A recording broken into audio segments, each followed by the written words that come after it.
In Matthew chapter 8, starting at verse 23 to verse 27, there's a story there about Jesus sending the people away. Prior to that, he'd sent the people away because he'd spent the whole night healing people. They all came over to Peter's house after the sun had set, so this was on Sabbath, and people were being healed, and then he sent them all home, and him and his disciples went to cross the lake by boat. And the story tells us that there was a storm. It was a pretty major storm. It was a great storm that came by, and it was a lot of wind and waves, and water was coming on the boat, and the disciples got scared, and they started rowing harder. They started trying to empty, I guess, the boat out so it wouldn't sink in whatever way that they could. I'm sure they had some things on there because this may have happened in the past, seeing that there were fishermen. And they get to the place where they're just like, they can't do anymore. And it's like, now what do we do? So they go and wake up Jesus, who was asleep during this storm. And they say, Master, don't you care? We're about to die. We're about to perish.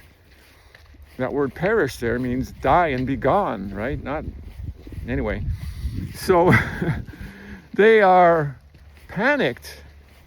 And then Jesus stands up and essentially says, peace be still. And it turns to them and says, why are you so afraid? Where's your faith? And these men were in total shock. Never had they experienced anyone with that amount of power. And they said amongst themselves, what manner of man is this?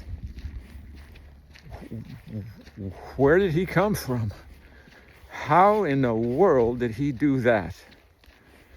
They were stunned. And so I want to pick out a few things from this event that is going to be helpful to us. The first thing is that storms will come to us even when we have Jesus in our life.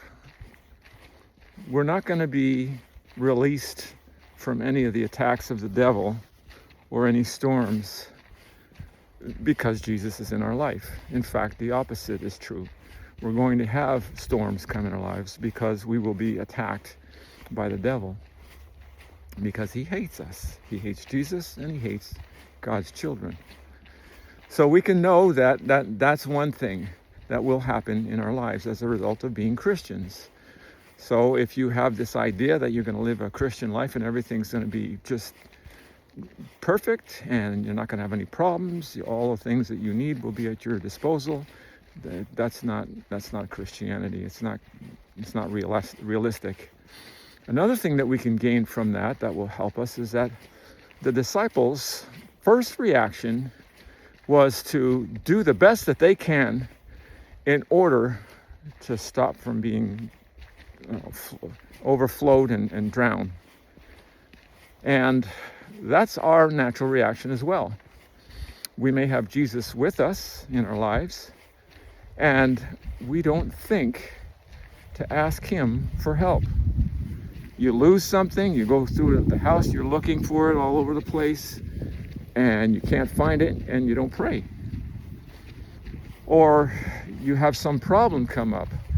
You're at work, you're trying to figure something out, you're trying to get something solved, and you can't do it. And you just rely on your own ability, and you don't get anywhere. You don't solve the problem. What's the solution to that? The first thing that we should do is pray to Jesus. Pray to the Father. Ask for help. And God will answer us in his time. In his time. Not always right away, but in his time when it's best for us. He's trying to transform us and help us to grow in faith, and also to help us to see our selfishness that needs to be cleansed out of us. Another thing that we can see in there is that they did not realize their need of Jesus until catastrophe came. And it's a blessed thing for them that Jesus was there and that they did have him there and they could call upon him. But they didn't do it until they saw their need. So what do we learn from that? Well, we have a lot of needs in our life as well. There's things that we need to do. And if we don't realize our need, we won't go to Jesus. We won't recognize that we need him personally to overcome the storms and trials in our life. Because the way that we overcome the storms and the trials in our life is to go through them peacefully, trusting Jesus, knowing that everything will go fine. So if the disciples had done that, if they had just said, well, Jesus is with us, we don't have to worry. Let's just stay on this boat and just keep on going. Sure, we're going to empty out the boat. We're not just going to sit there and let it sink, and we're going to continue to row. But Jesus is with us. We don't have to worry. We're going to continue on here, and we'll make it. This is how we grow in Christianity. This is how Christians are pruned and learn to grow in grace through the trials that come to us. But we have to recognize our need. And when we recognize our need and go to Jesus and say, Lord, help me. I need help on this. I'm going to trust you. I'm going to allow you to do the work that you need to do in me and through me. And whatever turns out, that's what it'll be. It's kind of like the three Hebrews when Nebuchadnezzar told everybody else to, not everybody else, but all of the governors, all of the leaders from different countries in his realm, in his kingdom, to come and worship this idol that he had built, this statue made of gold of himself. And the three Hebrews said, no, we're not doing that. Just not going to do it. And he gives them another chance, says, maybe you didn't hear me right, but and they said, no, we heard you right. Essentially, we're not bowing down. And if God saves us, that's great. And if he doesn't, that's great. But we're not bowing down. And that's the attitude that we need to have. Whatever happens is what God allows to happen. Now, before you think that, we need to have some things in order. And that is, we need to be in a union with Jesus. And we need to be truly converted. Because you can try that and not be converted, and it won't go well. And you will not gain any experience that you would like to share with others from that, and you will not grow in grace. So we want to be united, being one in mind and in character and in purpose with God and with Jesus through the Holy Spirit that will dwell in us. We don't want to live a life that's separated from God and then start thinking that we can live like those three Hebrews. That's, what is that called now? There's faith and there's presumption. That's what it is. What other lessons can we learn from Jesus in being in a ship with them? Well, I would think that we can learn to trust, because Jesus didn't worry. He knew what was going to happen. Everything that happened didn't catch Jesus by surprise. And so the same thing with us. Now, why didn't it catch Jesus by surprise?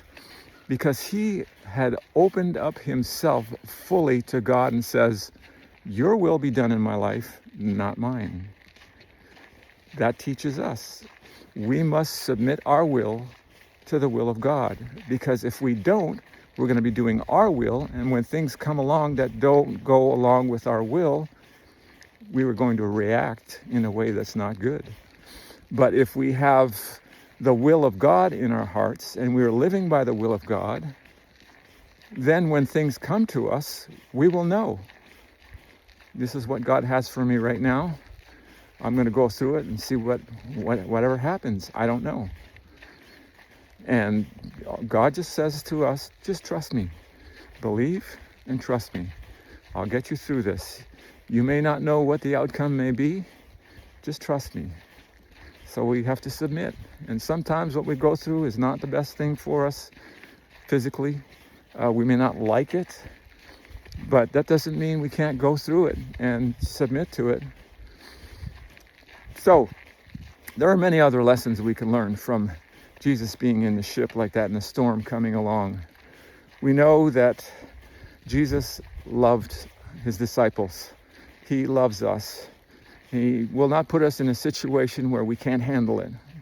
1 Corinthians 10:13 talks about that. There's no temptation taken you, but such is common to man. But God will with the temptation also make a way of escape that you might be able to bear it. So we can trust. We can trust God. As hard as it may be at times, we can trust him. Our feelings, our thoughts, what we see, think, and hear may tell us otherwise. But if we stand firm for God, we will always be more thankful. We'll grow in grace. We'll learn to love him more. And we'll be able to help other people going through difficult situations. God bless you. We'll see you on the next one.